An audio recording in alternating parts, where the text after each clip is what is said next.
It's not even controversial anymore. People know in Florida their freedoms are going to be respected. Miranda!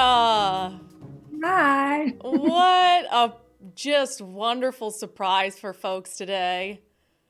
Yeah, I'm back. You're back, kind of. We're just going to check in on you. We're not going to make you do homework and find news stories in Florida. I guess people are obviously just wanting to know how you're doing. I'm doing better. I'm obviously home and on the road to recovery. I'm feeling better. My lungs are working, thank God. And I'm just kind of going through the steps to recover physically now at this point, which is way more challenging than I expected, but I'm making good progress. Yeah, I was there this past weekend and we were doing a little like physical therapy. I have these videos of you doing what's the good in your sister almost dying if you can't make fun of her a little bit, because your physical therapy exercises were like, lift your toes, walk 1 mile an hour on the treadmill. Yeah. Yeah, but I was really struggling with what I call Barbie foot, but it's called drop foot in like medical terms. And finally, like my feet are working, so I don't have to do the little foot exercises anymore. Yeah, and for people who are confused as to why you'd have issues with, moving your arms and legs after having, an asthma attack, basically it has to do with how long you were on the breathing machine and the drugs they had you on. Yeah, so they say that for just about every day you're under paralytics, it could take 3 to 5 days to regain strength. So the longer you're under, the more strength you lose. And I did lose like 14 pounds while I was in the hospital.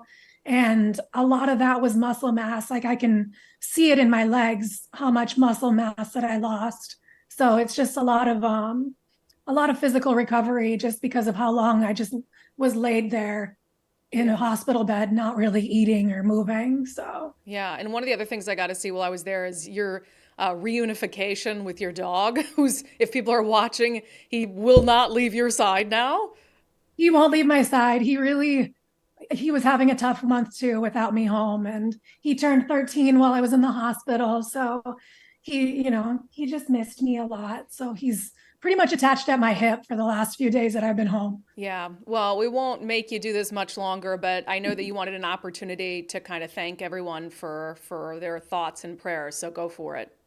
Yeah, I'm going to try to not get emotional because it has been pretty overwhelming to see how many people reached out to me and commented on the show and on your page. And honestly, I just can't thank any of you enough for just thinking about me and adding me to your prayers. And everybody's got so much going on in their life. So to make room for positive thoughts towards my healing and for my family is just, there isn't enough words to thank you for that. And it is absolutely a contributing factor as to why I'm still here. So thank you very much for all of your positive thoughts, prayers, and just even some of your, I've read some of the comments, so many people that have gone through the same thing or know people that have went through the same thing. Even that was, kind of like gave me a little peace just knowing that people get through it and it does happen a lot. And, I just still send the prayers out, but thank you very much for just thinking about me and my family.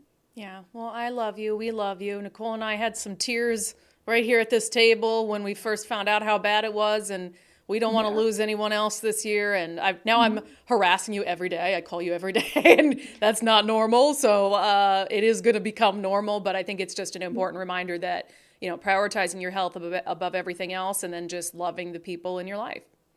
It's very true. You just got to make time for the things that are important. And there's nothing more important than your personal health and your friends and family. So Nicole's over here crying.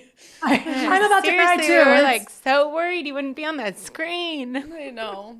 It's kind of scary to think back at how serious it really was, because I wasn't really here for all that. My family and my friends and all of you were more aware of what I was going through than I was. But, as the days go on, I think I become more and more hyper aware of how serious it was. And as somebody who always felt like they prioritized their health, it is even scarier to think that you can be aware of your body and eat healthy and go to the gym and still have these really scary moments in your life. So even more important to cherish every day and every moment and spend time with the people you love. Yeah. Well, I think that's a good note to end on. So you focus on getting better. I was like, I don't know if I should have you on. People are going to say you're a slave driver. How dare you make her do this segment? But she wanted to, okay? I wanted to. I want to get back to my regularly scheduled program as soon as possible. So hopefully within the next couple of weeks, we'll be talking about some Florida news because I know so much has happened in the last few weeks. So, and Florida's always got some fun stuff to bring to you guys. So. Yeah, and we've got a GOP presidential debate coming up that's in Miami, so we'll have fun with that. All right, Miranda, thank you. Bye. It's not even controversial anymore. People know in Florida their freedoms are going to be respected.